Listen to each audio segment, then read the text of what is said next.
Now we all love a very good car versus bike race, so we're here at Alconbury. We have a 1200 horsepower Nissan GT R as the car. We'll come to the bike in a second. We're here with Ian Litchfield, who's going to talk us through the car. Ian, how do you get 1200 horsepower from a GTR? A lot of work and a lot of custom parts. So yeah, we changed everything on the engine basically, turbos, internals of the engine, gearbox, everything gets upgraded. Other than the engine, is the gearbox still standard? No, all the gear shafts have been changed, all the gears themselves are changed, clutch has changed. Anything over kind of 700 horsepower or 700 foot-pounds of torque needs upgraded parts. Excellent. Right, thank you for that, Ian. Let's have a look at the bike. Right, we're here with Ivan, who's RC Express racing rider. He's come in straight from the Isle of Man, which means he has a lovely selection of bikes to choose from, and he's now going to talk us through which is going to be the best bike for the job. This machine we have here is a Kawasaki 650 twin-cylinder machine. It's approximately 90 horsepower and would have a top speed of 150 mph, so probably not really the machine to race a GTR. Okay. We move to the second quickest bike we have, which is a 600cc Kawasaki machine. Better. But, yeah, we're getting there, but okay.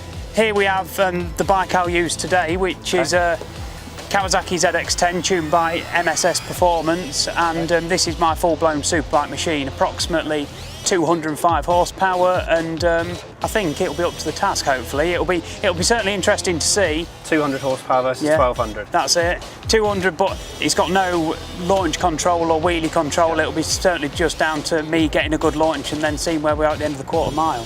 Excellent. Okay. All the best of luck. Thank you very much.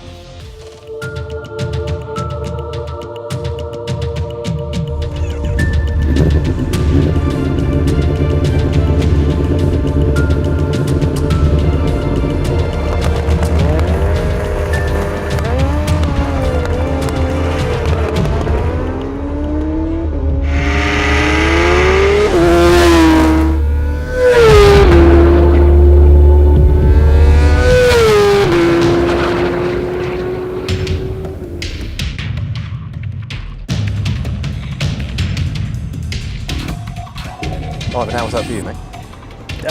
Interesting. Now, obviously, coming here, we didn't know how the superbike would certainly go against some of the fastest supercars, and I didn't think I'd be able to win, but obviously the power to weight ratio that we have with the bike is quicker than a car. Yeah, I mean, what surprised me is how well that went off the, given the car's got launch control stuff, how well that went off the line. Is it hard to get it away and keep the wheel down and so on and so yeah, forth? yeah, it's a bit of a juggling act. Like the first gear, it will definitely wheelie, so I short shift to second and then drag the back brake a bit just to level it all out. But then once you get to the top end RPM in second and third, it's stable and sort of away. And you can be flat then, can you? Yeah, Yeah, flat out top RPM once I get into third. And could you see him at all in your peripheral vision or anything? No, the first two runs I didn't look back at all because obviously I was trying to win, and then in the last run I did just have a quick look to see how far he was behind, but never saw him in any of the runs. Because I think he's gone through one of those runs in a 10.3 second standing quarter at about 160. So is he pulling you back in at that point, do you reckon? Or? Yeah, he wasn't that far behind me, but obviously a win's a win. Especially when you say that's like 1200 horsepower, that GTR, proves that bikes are faster than cars. Yeah, exactly. Yeah, the readers love to know that one. He's got so much power to get down. I think he would start really winning. If it was a 600 or 800 yard race, or even half mile, it would be a different race then. Yeah. Oh well, congratulations anyway, mate. Thank you you very much for coming. Mate, how was that for you? Very slippery, but good fun. It looks like you get away okay, and then there's a big puff of smoke from the tyres. Yes. About 100 yards down. What's it's, happening? Well, we have slightly lower boost in first and second gear, and then once it gets into third gear, because it lights up all four wheels on a kind of stony surface, then the traction control switches off, which compounds the problem, because it's normally measuring front and rear wheel speed against each other, but now it's doing all four spinning at the same time.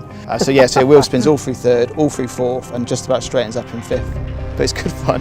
And how far away is the? Because from the start, when you watch it, they look quite even. How far away is the bike? It felt like it was pretty level through the first couple of gears, and then once the tyres lit up, then the bike pulls away. The traction that thing's got is unbelievable. And then once you get into fifth, it just starts to pull it back in by which time you're going across the line. Yeah. So. If it were longer, would you eventually catch it? Yes, yeah, definitely. We only ran kind of the middle boost map on those runs. So in the higher boost one, a bit more traction, it would definitely catch up by the quarter mile. How boosty is a high boost Well, that was 1.5 bar, which was too much. We got a 2 bar map and we can go higher if needed. 2 bars about 1200 horsepower, or just over 1200, 1250. Yeah. So it's quite a lot. Yeah. It'd be interesting to see. I think they'd be pretty close by the quarter mile. I think we'd have a higher terminal speed, but we'd probably cross the line by the same time. Yeah. It was good fun. I just can't believe the traction that the bike's got. Yeah, that's what surprised me. How quickly it gets away from the line is phenomenal. But almost no wheelie or anything. Yeah. It's just amazing. He says he's got no traction control. That's just driver skill, just skill. rider skill. Yeah. Excellent. Well, it's good fun to watch, mate. Unbelievably good fun to watch. So thanks for bringing it. Thanks no very problem. much. Thank you.